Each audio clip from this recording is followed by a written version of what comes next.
Huh?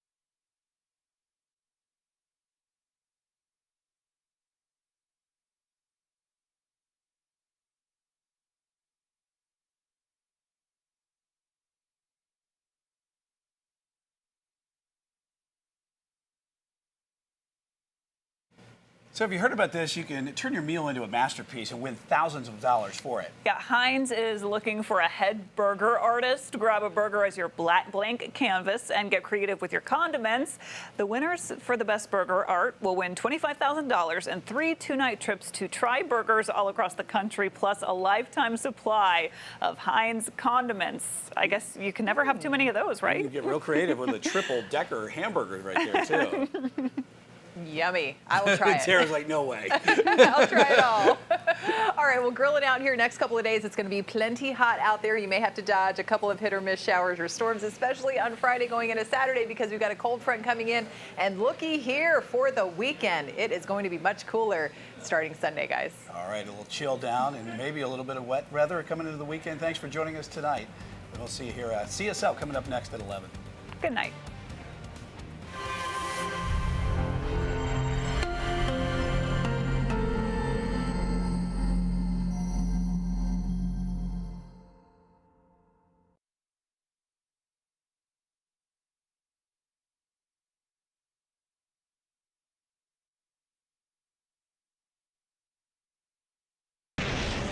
Now, live from Charlotte, in the Fox 46 studio, it's CSL, Charlotte Sports Live. All right, there is a storm surge brewing. Not talking about weather. Tara already took care of that. We're talking about the Carolina Hurricanes. Welcome into Charlotte Sports Live, everyone, on this evening of May 26th. Joe Murano here holding down the fort for you while Will and Josh are out on assignment. Tonight on the show, an inside look inside Charlotte FC's timeline before kickoff. A lot of dates you want to mark down. We'll dive into the Hurricanes' chances to clinch a series victory tomorrow. Plus, a CSL favorite, T-Bone from WFNZ, is here. But first, some Panthers news, all right? The team was off today from their OTAs. They're back at it, though, tomorrow. We told you through the first 2 days that most of the players are taking part in these drills this week, including Christian McCaffrey. Of course, you also remember he missed 75% of the season last year due to an ankle sprain and a shoulder injury. He's 100% now and tells us that he has no intention of changing the way he's approaching 2021. The injury year was rough, but he plans to keep training and practicing like he always has. The last thing you should do, whenever bad stuff happens is overcomplicate and overthink. I've been playing football since I was 7. I've had a lot of success in my career.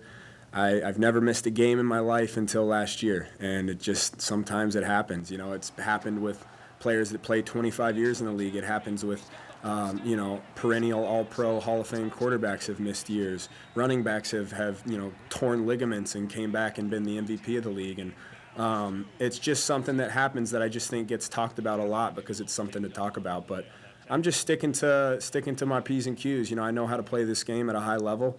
And I know how to train. I know how to take care of myself. Sometimes you just get unlucky. And, as much as I would have loved to prevent those, sometimes it's hard and sometimes freak stuff happens. But I'm completely moved on to this year. I feel great. My mind's good. My body's even better. And I'm fired up.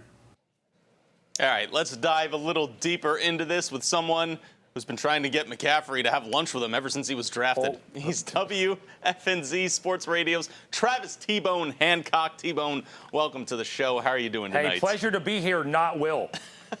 Hey, you got that? Where's Will and Josh? Who are you again? I forgot your name already again. I apologize in advance for this. Not Will is, you're technically right with that. You're right, though. I have asked McCaffrey on Twitter 219 times to go to lunch. No response yet. His phone must be broken right now. It must be broken, I guess, man. But, hey, he's also busy training right now. You just heard him say, he missed a lot of last season because he was hurt, but he's going to go with the process that she's going to trust the process. He's going to do what he's always done as far as training and everything. How optimistic are you that he can stay healthy this year? I'm very optimistic. I think last year was an aberration. I think McCaffrey can have an MVP type year this year. I think McCaffrey is going to be a huge key to success. I don't think we're talking enough about the return of Christian McCaffrey and what he can do for young Sam Darnold, kind of like what Derrick Henry's done for Ryan Tannehill once he escaped Adam Gase from Miami.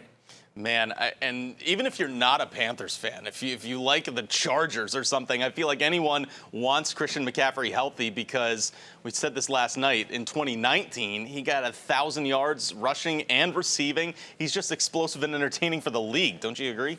Absolutely. He's a star of stars, not just in Carolina, but for all of football. And the Joe Brady offense hasn't seen the full McCaffrey yet. We saw him for 3 games last year. They played well with him last year. We haven't even seen him do all he can do under Joe Brady. It's only the tip of the iceberg for Christian McCaffrey and this new offense. Very good point there. And again, the Panthers off today, back at it with the OTAs tomorrow. We got some basketball news as well, following up on what the Hornets were doing. Shams from The Athletic, you know him. He was reporting this week that the team is picking up the option on head coach James Borrego's deal to keep him around for next year.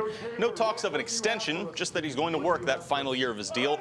It'll be his 4th season with the Hornets, and he's going to get the chance to try and improve on this year because, as we all know, ended with a lot of injuries and a tough losing streak. We've spoken about this, Will and, me, not Will, the last couple of nights we've talked about it, but I need your opinion. Right or wrong move by the Hornets brass to keep Borrego around and not extend him one more year? What do you think? Clearly the right move. I think that they're going to extend him at some point here. With the young basketball team, they're not at the end of the line where they've done all they can do. They're just beginning. And the change of coach right now with all these young players would be an adverse effect on this roster. I think they've got to extend him eventually. Picking up the option's a good idea. I think James Borrego, player development-wise, the best guy for your Charlotte Hornets right now. And again, fully agree. We're all in agreement here. And I think there's, it's I believe the folks on WFNZ been calling it the small, loud minority there that have been against it right now. We put this up on Twitter, actually, at CSL Fox 46 to see what you guys thought here. And again, more than half of everyone thinks, yeah, it's a no-brainer. You bring him back. And then, just still under 30% saying we could go either way there. But well, only 20% saying no. Why, Hornets? What are you doing? Look, guys, you got Coach JB for another year, and I think he's going to do some good for you. No problem there. All right, good news for some Carolina Hurricanes fans that want to see some postseason action. The NHL has approved PNC Arena to host, quote, more than 15,000 fans for the next Hurricanes home playoff game. An exact number is going to be determined before the next game is played. The plan is to stick with that capacity for the remainder of the playoffs, or as long as Carolina's around. Now, the Hurricanes' next home game is either going to be Game 7 against Nashville on Saturday or Game 1 of a second-round series, which will be against Tampa sometime next week. But for now, it's on to Game 6 tomorrow night in Nashville. Now, the home team has won each time this series, but how about this stat? Good things happen when you throw pucks on net. That's what they tell me. In 5 games this series, Carolina has outshot the Preds 407 to 331. Canes head coach Rod Brind'AMOUR is not shy about what he wants to see from this team tomorrow night in Smashville. Yeah, it's a belief in what you're doing that it's going to work out. Even, that I think that's the whole key, just having that belief in how we have to play. I mean, we did it. So there's no secret this time of year. Like I said, you're going to get one of those net cash goals every 7-8 games. They'll get one. They had one. They've had theirs, but it's that kind of goal that you got to have every night. And that kind of play has to be there every night at the net, grinding out. Now, T-Bone, out of all the traditional Eastern Conference teams, we know that alignment has gone away for this year. The Canes had the best record of them, and we're actually 3rd overall in the league this year. I'm curious, how far do you think this team can go? I think they've got attributes to be a Stanley Cup team. I thought this series would be a shorter series, especially the way it began. So I'm surprised it could go 6, or it is going 6, but could go 7. But you know what? The way it was going the other night, it looked like the Hurricanes might be out of this series before too long. But momentum shifted the other night, and that's the beautiful part about playoff hockey. It's all about momentum. It's a fleeting thing. All of a sudden, you're on the way out of a series, or it appears that way. Next thing you know, you're in complete control. And I think the Hurricanes end this series tomorrow night. I'm optimistic about that as well. The Predators did win 2, both in double overtime, and you just heard Coach say everyone's going to get those types of crazy goals, which is what Nashville did. We'll see if they have more tricks up their sleeve or not, but I like the Hurricanes to take on the defending Cup champs for sure coming up. All right, hey, moving on for you.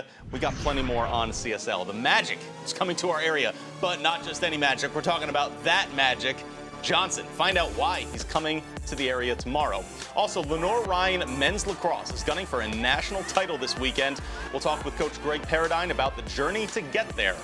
And Charlotte FC doesn't kick off for another year, but the team is giving us some big events you'll want to mark down on your calendar there, including what those new jerseys are going to look like. That's all on CSL coming up.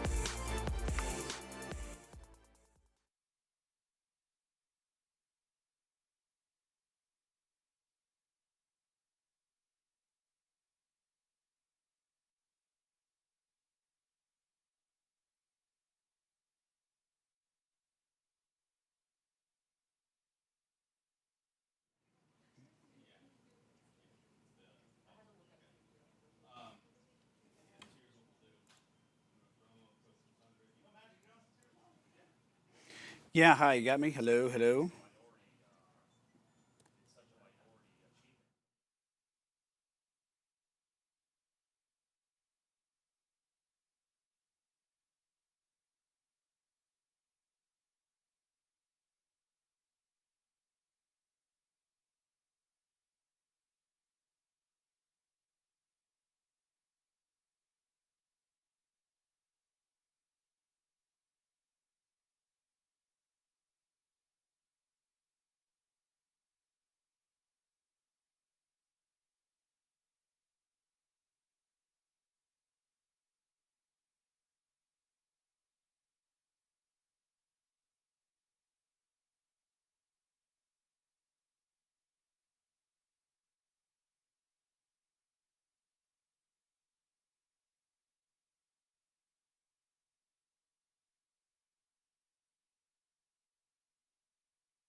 Hey, this Sunday, it is all about the track. Our Coke 600 special is star-studded, everyone. Kyle Larson, Martin Truex Jr., Joey Logano, Brad Keselowski. Are you kidding me? We had to bump you off the show, T-Bone. I'm sorry. We can't have you there. Even America's favorite gearhead, Jay Leno, going to stop by.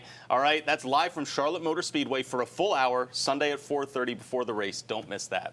Speaking of a major name, look who's coming to Gastonia. NBA Hall of Famer Magic Johnson is going to throw out the first pitch at the inaugural game of the Gastonia Honey Hunters tomorrow night. It'll be opening day for the newest Atlantic League team at the new Fuse District Stadium, so we'll have coverage of that for you. Moving on, though, I got to know, T-Bone, you excited for the MLS to come to Charlotte? I am excited for it. Anytime we get new pro sports here, a growing sports town, I think we've got to be excited for professional soccer here. I'm excited for Magic Johnson as well. Yeah. I threw out the first pitch at the Canapolis game on Sunday. Now Magic Johnson comes to town and one-ups me. Oh, man, I'm sorry. Unbelievable. You got to compare. I hope you hit I more got of a passed by strike. Magic Johnson. How dare he? Hey, but earlier today, talking soccer, we saw a town hall with team president Nick Kelly, who gave us updates on what we can expect from the team, including an inside look at the locker room for CLTFC. Take a look at this. This locker room is, hands down one of the nicest locker rooms, not only in the MLS, but in all of, world soccer. So for us to really be able to recruit players, have them see it, have this game day experience, marching straight out of the locker room, through the club, directly onto the field, is extremely unique just to Charlotte FC. That's going to be great to see. But here's what else we found out today about the team's plans. Sporting director Zoran Krenta will hire a head coach in about 4 to 5 weeks. The biggest thing people want to know is the look, though, the kits, the home jersey, going to be revealed in November. with a secondary community-themed kit in January. This weekend, the team will be at the Coke 600 handing out free merch. That's how you do it, guys. Give out the merch. A game day practice march from Uptown to the stadium is happening this fall as well. And then, of course, first kit comes in March of 2022. And team owner David Tepper says he's ready to party soccer style. It says. So you're serious about it? That's what I expect from fans. Okay. Yeah. That, that's, we had, when we made the announcement, it was just a great atmosphere. We had people in here, and I just think when the season began, when the season begins, the party's on in Charlotte. Every time we play, that sort of atmosphere is what we want to create there. I think I think it's just getting that team together and making sure we're on the field. Like I said, I'm not as worried about. I am, I think we'll have, because we had the delay, we'll have all the construction ready, I believe, and we'll have the stadium ready to go. Just making sure, we get people in the stadium and all the other things you do when you start a brand new venture. All right, let's move on to a little quick six. Your 6 questions and answers you need to complete your night about sports and anything beyond. Brian Blakely's here. The script says he's a man who once benched 350 pounds. Did you put that in, Brian, or is that legit? No, if I did lift 350 pounds, I'd be partying with David Tepper. Exactly. I was once 350 pounds. I think that might be the thing here that's wrong. Oh, boy. All right, let's put 2 minutes on the clock, guys. Hold on. 2 minutes. Let's go. Brian, will the Hornets bring back either free agent big men in Cody Zeller or Bismack Biyombo? I don't think so. I think Mitch Kupchak wants to make an upgrade to those positions, not with those two, and they want to have a little bit more dominant in the paint there. And who they get, not sure yet, but it'll be a big signing. All right, well, T-Bone, will Vlad Guerrero Jr. lead the MLB in home runs by the All-Star break? I think he will. I think that the schedule plays out well for him coming up the next handful of games. I think Vlad Guerrero Jr., who struggled last year, has found himself to be the star that he's supposed to be. I think he does lead the league in homers by the All-Star. He's very entertaining to watch, for sure. Brian, NFL all-time points leader Adam Vinatieri is retiring with a game-winning field goal on the line. Besides him, who would you take? And whose foot would you rely on? Well, you got to go with Justin Tucker out of the Ravens, right? He's the most accurate kicker in NFL history at 90.6%. You know who's right behind him? Harrison Butker, who used to be with the Panthers. Wow, all right. T-Bone, which first-round NBA playoff matchup excites you the most so far, and why? Well, I'm a Knicks fan. I think people know that. I do root for the Hornets, of course, being here. I'm a Knicks fan. So the first 2 games, Madison Square Garden being as alive as it is, that's not just a good sign for basketball, a good sign for New York. That's a good sign for sports. That crowds like that, like PNC and Raleigh, those crowds being alive means sports normalcy is here again. Took me back to my childhood days with that. I love it. Brian, NASCAR is back to qualifying this weekend in Charlotte for the Coke 600. Who do you think takes the pole for this race? I'm going to go out on a limb here. I'm going with Martin Truex Jr., and that's my pick, as we've all been making our picks here in the station. So that's my guy. He won it in 16 and 19. He's on fire this year, too. I don't blame you. T-Bone, wide variety to choose from here, but I got to know, what is the TV show that has the best theme music of all time? Well, I sing this one in the shower a lot, especially before I come on this show. Growing Pains. Growing Pains. Show me that smile. Show me that smile again. Okay, yeah. Growing Pains, #1. You had to go 90s. The weirdest one ever is Charles in Charge. Go look at those lyrics now. Why don't you start singing it? That or Love Boat. All right, Charles, I'll love to look this up. I just say you had to go 90s when they were 2 minutes long and just unbelievable. All right, there's your quick 6 for you tonight. A new made-for-TV golf match is set to return with Tom Brady. It's also going to bring about some PGA drama. You've seen this video and you know what it's all about. The social media chirping is underway. And it's LENOIR-RHYNE and LeMoyne playing for a national title this Sunday. We'll preview that game with the Bears head coach when CSL rolls on. We do have some sad news to bring you as we go to break tonight, though. The Charlotte sports media family is heartbroken to learn of the passing of longtime Charlotte Observer sports photographer David Foster. Frosty, as he's known, was loved by his colleagues and peers in our community. I want to let everyone know our thoughts are with those people and his family tonight.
Hey, golf needs a rivalry between some of the best, and we found out this week we have it. It's between Brooks Koepka and Bryson DeChambeau. You saw the eye roll video from Brooks when Bryson walked by him at the PGA Championship over the weekend. But now with a new version of Capital One's The Match announced that you'll see here, Phil Mickelson and Tom Brady are taking on Bryson and Aaron Rodgers. So, of course, Brooks Koepka jumps on Twitter to tell Aaron Rodgers, sorry, buddy, you're stuck with this guy all day. And then Bryson says, hey, I'm living rent-free in your head. That is some savage stuff, of course. But then I love Phil Mickelson pointing out people want him to step aside and let Brooks step in, but Phil just won the PGA Championship, so he's gonna play in this thing. Don't you think that's the right move? A lot of drama with Bryson DeChambeau and Aaron Rodgers and their years they're having right now, and all the drama with Aaron Rodgers and the quarterback situation. How is Brooks Koepka not the analyst for this event? How is Turner not put him in there as the analyst? He's not a great personality per se, but I want to see him ripping DeChambeau the whole time, don't you? Exactly. I totally agree. That match happening July 6th. 49ers begin Conference USA baseball tourney with a dud, losing to Middle Tennessee 7-2. This is a double elimination deal, so Charlotte's still alive. They get a breakfast elimination game tomorrow, playing Florida Atlantic at 9 a.m. Joining us now, someone that has some lacrosse to attend to on this upcoming holiday weekend, as his team, the LENOIR-RHYNE Bears, are going to Connecticut to play in the national championship. It's head coach Greg Paradine. Greg, thanks for joining the show. How are you feeling right now? Feeling great. We're super excited to get down to get up to Hartford, and it was a great victory for us on Sunday. A huge crowd, great alumni group. We're so proud of the guys. All right, and how long were you able to celebrate winning the semifinal to then game planning for Lemoyne, who you faced this weekend? We did. We let ourselves kind of soak that in a little bit and just understand what it meant as a program. And the next day, Monday, was all about Lemoyne. It's a program we're not too familiar with. They're in the North region, and that adds some excitement. Not preparing for a team that you don't know. I think is in some ways easier than preparing for a team that you do know. How so? Well, with Wingate, knowing them so well, you're trying to guess, what are they going to do to stop us? What do we have to do to stop them? And I think going into this game, you're not going to have so much time to prepare. It's who's going to do what you do well, and that team is going to win. I like that. Now, speaking of your team and being prepared, you said this was the goal since you took over. What has this year's team done to be able to put it all together? Was there a turning point at any point for you guys? I don't know if there was a turning point, but in the beginning of the year, with COVID being, looming so heavy, we told our guys early, look, at any point in time, we knew what happened last year and the season was over. That could have happened at any time this year. And what we really focused on was enjoying the moment, enjoying being together. You never know when, there was so much uncertainty. You never knew when it could end. And we were like, look, we just want to enjoy every single practice. All right, well, let's start game planning then, okay? You said you don't really know. You have to just bring your best, and it's going to be against Lemoyne, the #1 team in the nation. So what have you guys been doing so far to prepare for this? Well, we've obviously been watching some film on them, getting familiar with the way they play. And at this time of the year, there's only so much you can do. So we're just trying to familiarize ourselves with them, and we're trying to be the best version of ourselves. And I think that's going to be the key on Sunday, is can we play our best game? And if we play our best game and it's not good enough, well, then hats off to Lemoyne. But we just want to make sure we do the things that we do them to the very best of our ability, and we'll see what happens. But we'll be prepared for Lemoyne, and and our guys are excited to get up there and really compete for that championship. All right, the national championship, D2 men's lacrosse, LENOIR-RHYNE versus Lemoyne. It's Sunday up in Connecticut. Coach, good luck to you guys out there, all right? Thank you, I appreciate it. Hey, QC Crowns are next. I've got to pay some homage to an NFL legend, 16-bit style. You'll see when we continue.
course, we need to end CSL on a good note, so it's time for our Queen City Crowns and our MVPs of the night. T-Bone, you're up first. Who do you got here? Well, I got to go back to my guy again, my co-host on the Mac Attack, 6 a.m. to 10 a.m. on Sports Radio FNZ, Mac. My That's guy, nice.